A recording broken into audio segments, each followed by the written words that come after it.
Hey FlossTube and stitchers looking to Rit Dye Aida, I am Kathleen and this is StitchuationNormal and we are going to Rit Dye fabric today.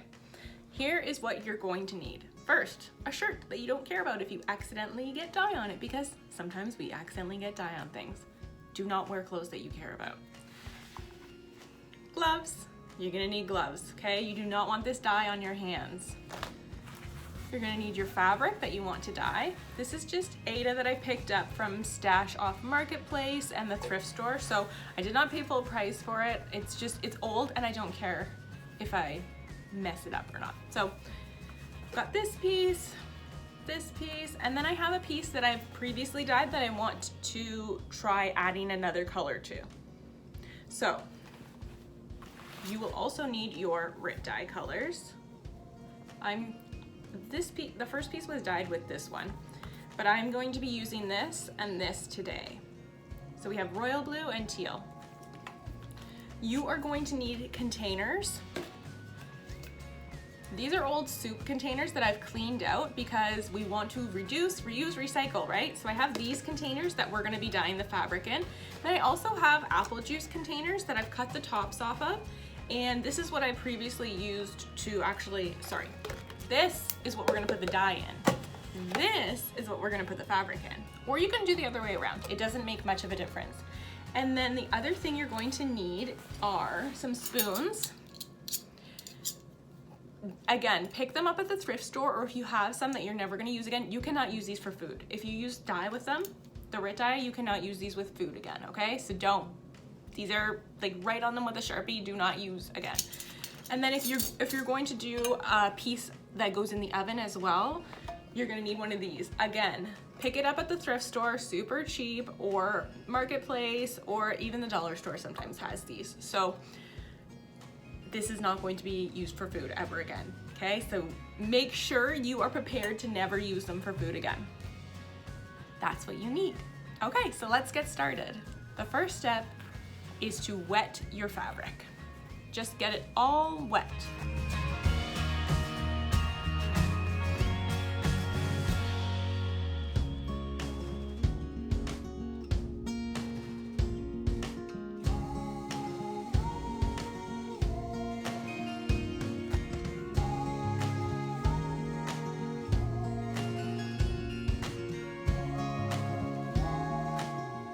Now that your fabric is wet, you're gonna put your gloves on.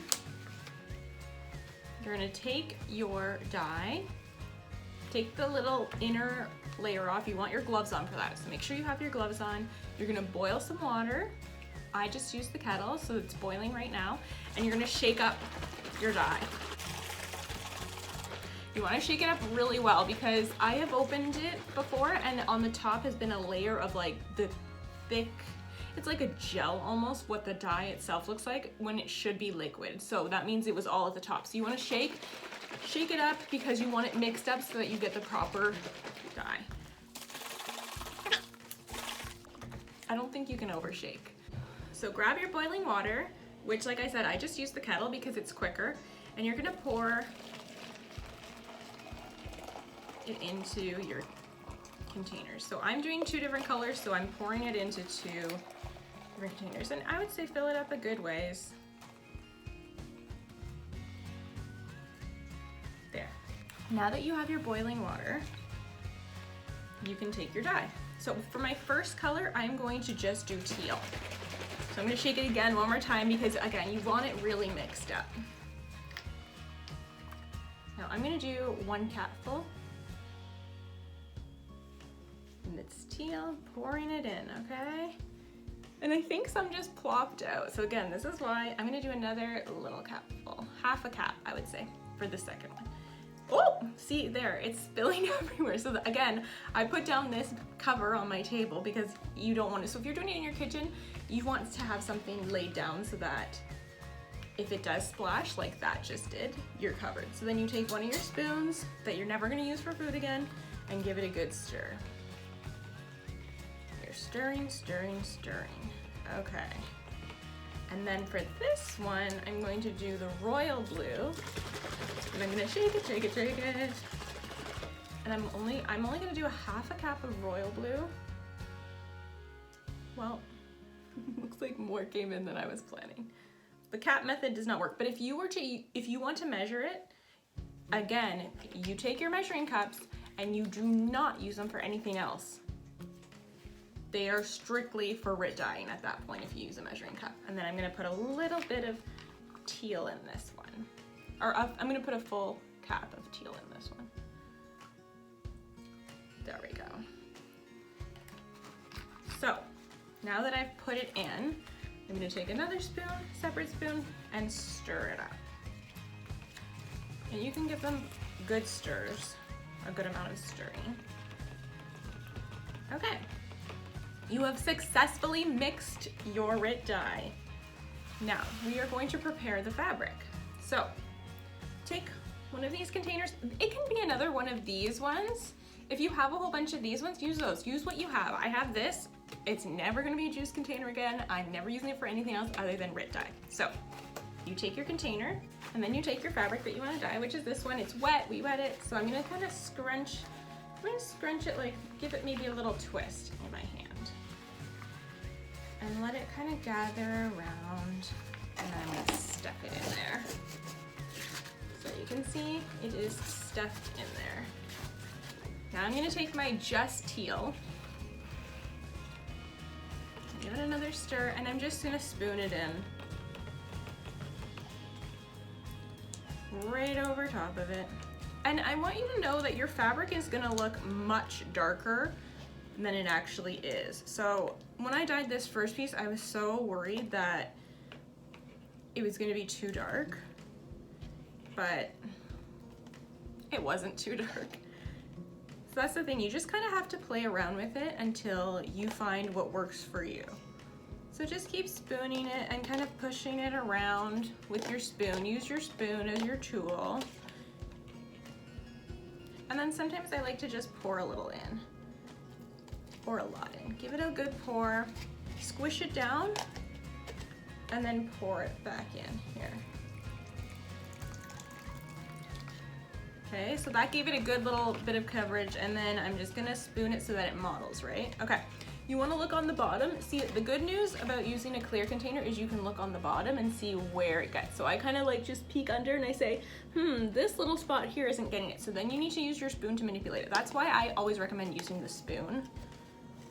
So you just kind of poke it down, and you can look at it while you're doing it and just kind of move it around like that, so that it covers the bottom. So because this one was already dyed and I'm just putting the teal over, I'm not so worried about having too much liquid in here. So this one's good for me. So I'm gonna put it to the side and wait 20 minutes. Now I'm going to take my mixed, because I'm doing a second color, so I'm gonna grab another one of these containers that I've cut. I'm gonna give this another stir. And I'm gonna take my white, which is, again, it's wet already. Take it by the middle and give it a spin, like this. Okay, and then I'm gonna stuff it in. Bloop. So, we're stuffing it in. Now, this one you're gonna be able to see the difference. Let's get the Rit dye out of there so you can really see.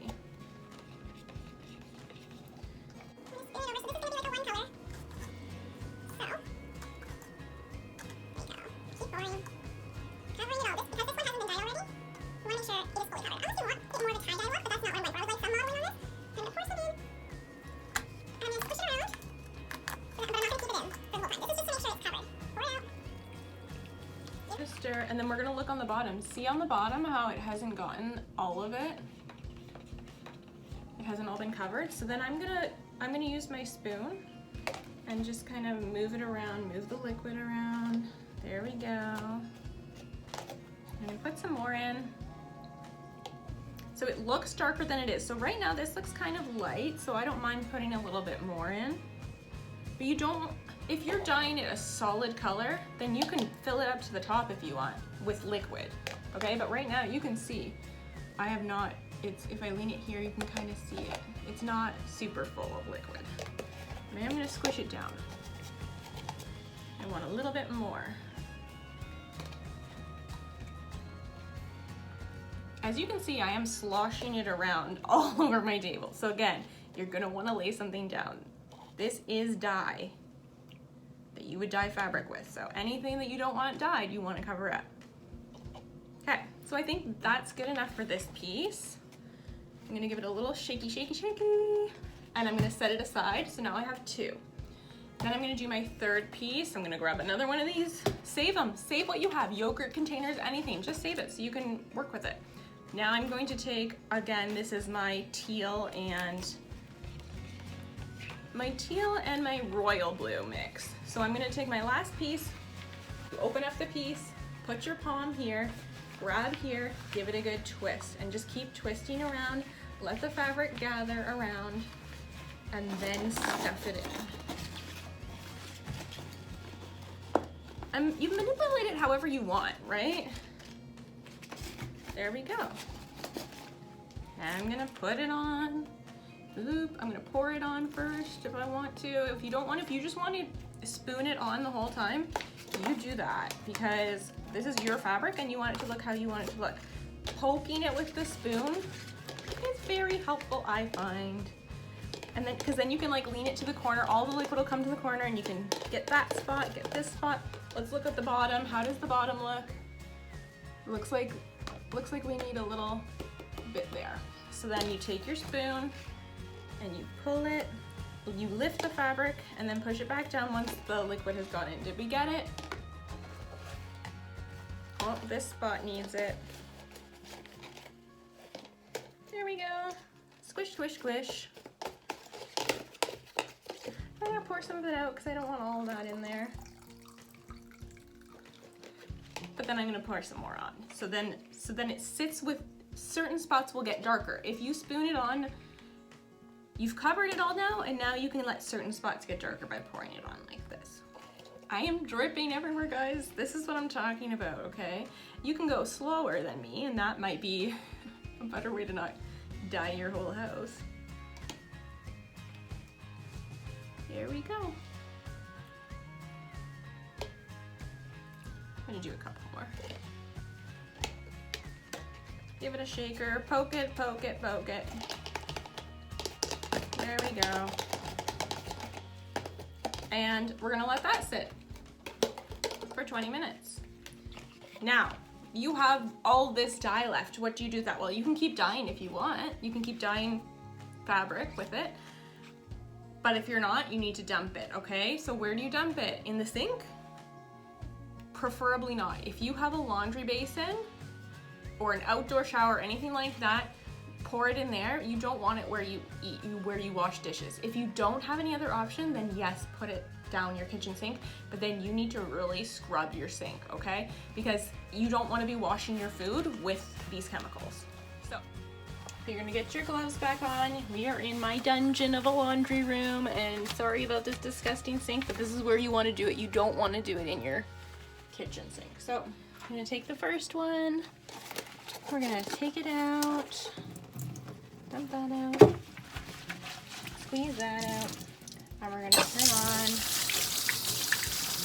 our water. And I like to use hot water because I feel that it gets it out better.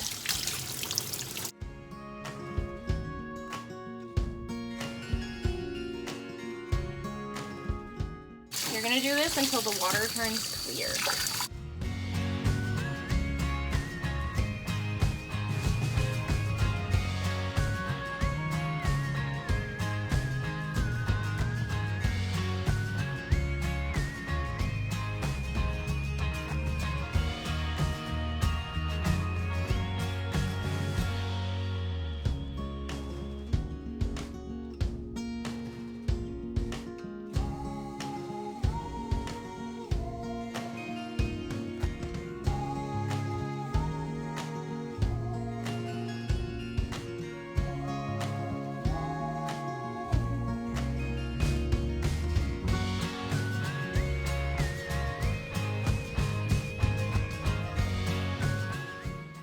So I've rinsed my fabric now. I'm putting my gloves back on because even though I rinsed it until the water turned clear, it still could, you just want your gloves on for now, okay? So I am going to take out my fabric And I'm gonna lay it on this towel. I put a towel down here, and now I'm just gonna flatten it out.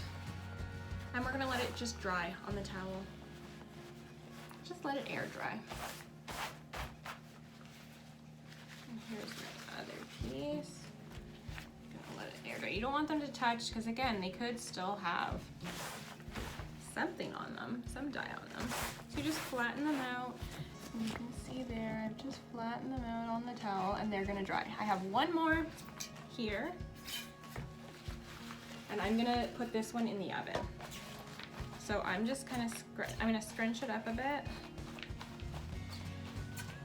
There, and I'm not putting anything in it, I'm not putting any tea on it. You could, if you wanted to put this in a tea bath, you could, and then put it in here in the oven, but I'm just putting it like this in the oven at 200 degrees, and I'm gonna put it in for about 10 minutes. So we'll see how this one turns out. This one will come out kind of dry. Okay, so my fabric has dried, and I just left it on the towel to dry, which is what you're supposed to do. You can hang it on a line if you want, but just make sure there's not a carpet underneath in case it drips and in case there's dye in that. I ironed it. I put a towel down on my ironing board first and then ironed on top just in case, again, we have some transfer of dye. So here's the first piece, which was already dyed with the navy blue, and then I just added teal to it, and this is how it turned out. And I'm going to show you the other side too, so you can see both sides. Some people have a side preference. There's the first piece. The second piece was the white material that we dyed a mixture of teal and, was it night blue? And this is how it turned out. I'm going to show the other side. This is not navy blue, this was like the darker blue. No, royal blue? Royal blue. Royal blue and teal. You'll remember, it says it in the video.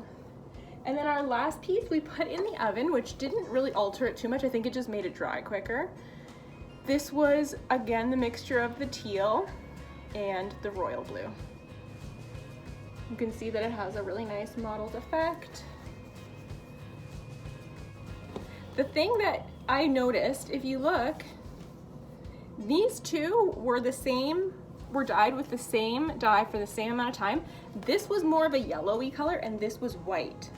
So you'll see, if you are trying to get a certain color, it does matter which fabric you use. The color of your fabric does affect that. So you have to really play around. There is the plate method you can use. Some people will test their dye on a plate or a paper towel. So definitely do that if you want a specific color. For me, I'm just having fun in this video and I'm happy with whatever color I get. So that's why I'm a little more laid back. But you can go to Rit Dye's website and check out their color guide, because they have a really good color guide that tells you do a drop of this or a cup of this color and mix it with this color, and then you can get the look you're trying to achieve, I should say. So that is it. Happy dyeing. So there you have it. You did it. You dyed your own fabric.